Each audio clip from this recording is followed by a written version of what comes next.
Personally, I haven't seen an advert for Lamborghini on SABC or ETV.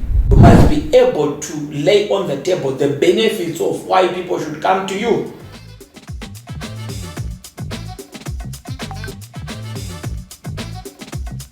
So thank you so much, people of God. So today we are going to talk about target marketing. What is a target market and why is it important and who needs a target market?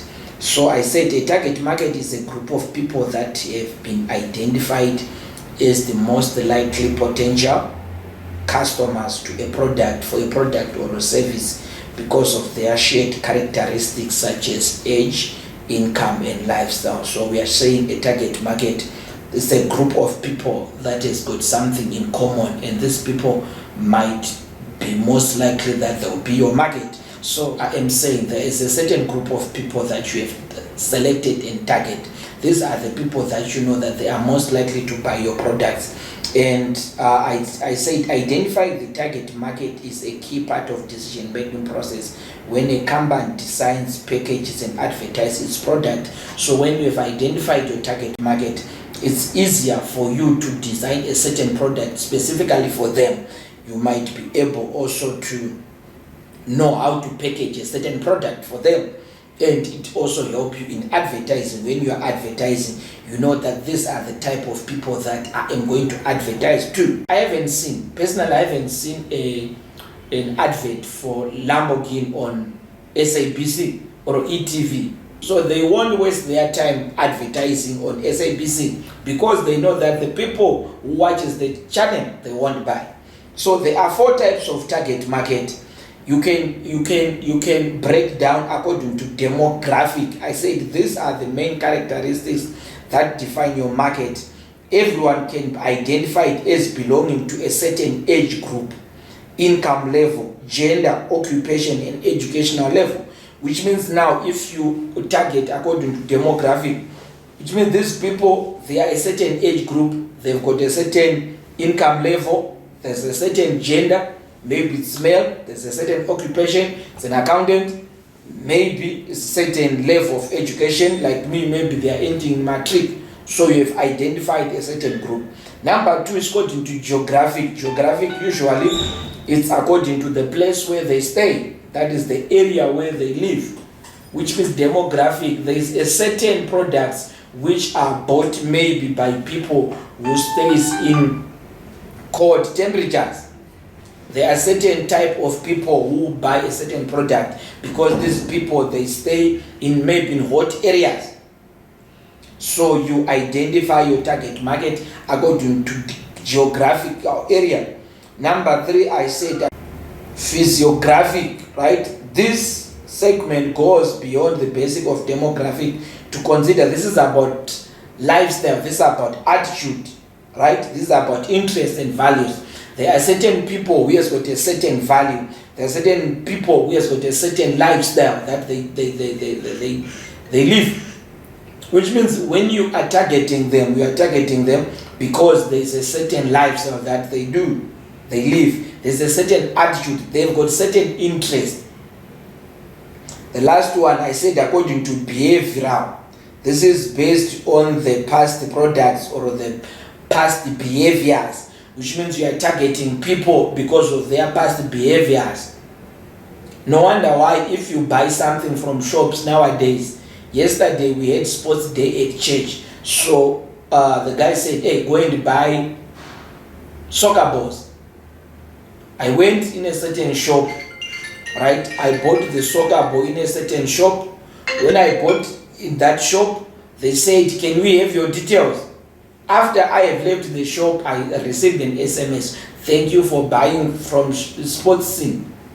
Which means now, the next time when they want to sell a product or when they are advertising a product, because I am on their database, they will be easier to send because they realize that I've got interest in soccer or netball, whatever. Because I was buying for netball, I was buying for soccer, I was buying for volleyball. So they know that this is a certain behavior that remember portrays.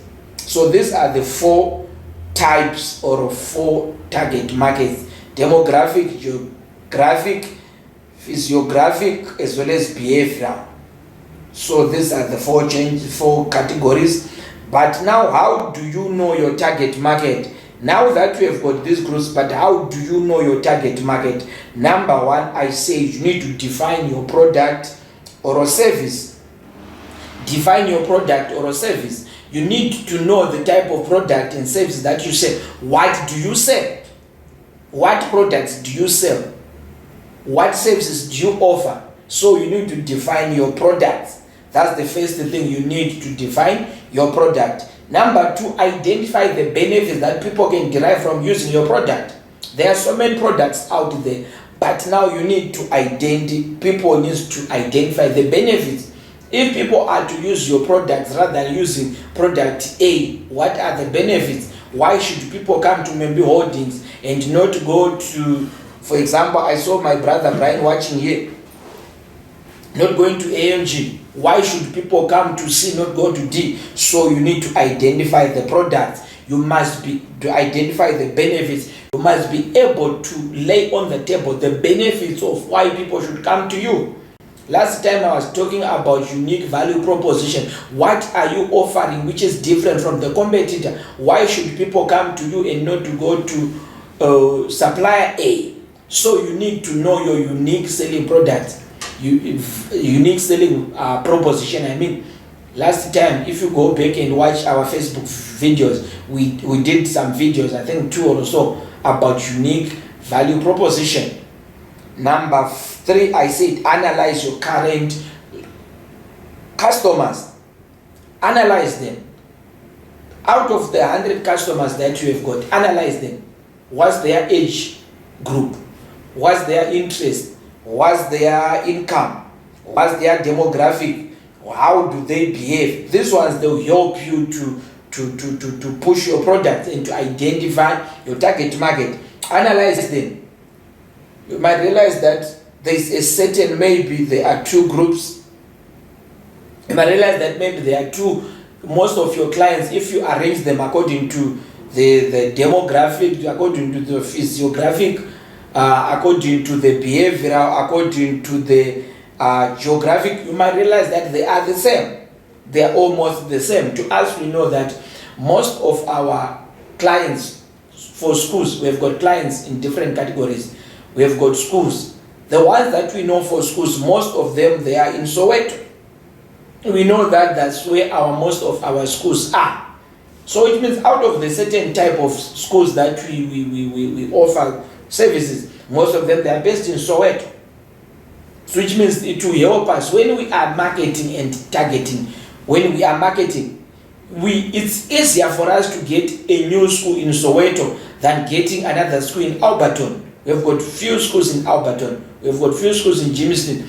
But it's very difficult for us to go and market in Sandton and get the same response as we get in Soweto. Because in Soweto, we know the schools there. Even if we are to market and we mention some of the schools, it's easier for the principals, the SGB, to buy our idea because they know that they know the schools. So I am saying you need to analyze your current customers. That's number 3. Number 4, conduct market research. Use surveys, focus group, or online tools to gather information about your potential customers.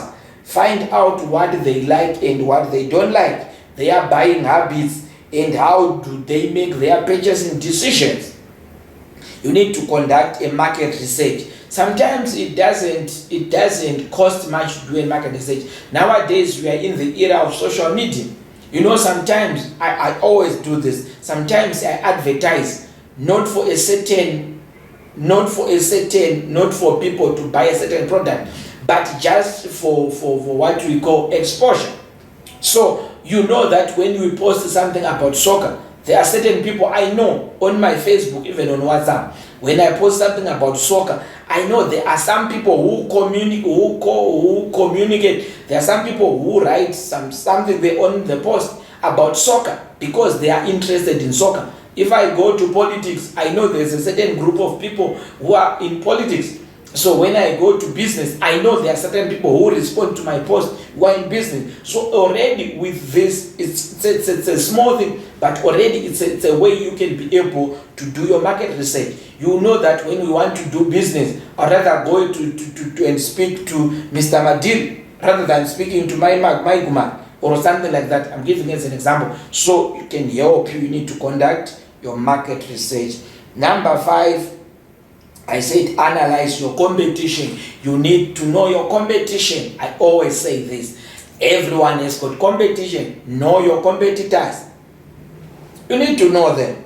The problem, some of us, we are even scared to talk about our competitors. Know them, know their strength. Last time we were talking about competitor analysis. We've done a video about competitor analysis where we were saying you need to know the strength of your competitor. You need to know the weaknesses of your competitor. You need to know the opportunities that the competitor is using, and you need to know the threats that are coming because of your competitor. You need also to do your own SWOT analysis as an individual. Know your strength, know your weaknesses, know opportunities that are out there, know the strength that you have got and the threats that are facing you. You use the strength to overcome your weaknesses. You need opportunities that are out there to eliminate the weaknesses or the threats. Right. So you need to analyze your competition.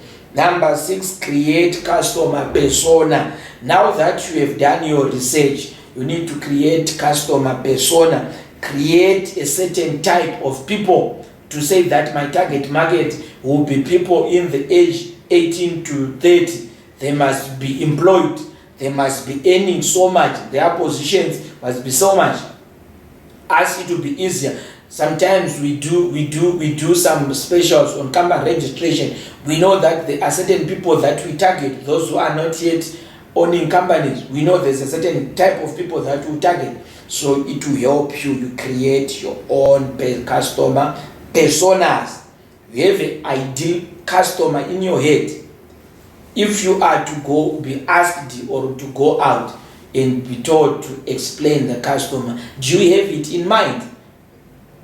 Then when you have created the customer persona, number 7, I said test and refine. Test what you have done. And if it doesn't work well, adjust. That's the refining. You know these people who manufacture cars, what they do is they manufacture one prototype. They manufacture one type.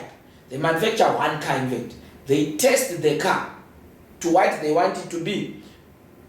They adjust, they test. When it doesn't meet the specification that they want, what they will do is they will break it down and customize it to certain and redefine it until it becomes what they want. When they are happy with the product, that's when they will start with the mass production. You don't start with the mass production if you don't have any prototype or one type that you are happy with.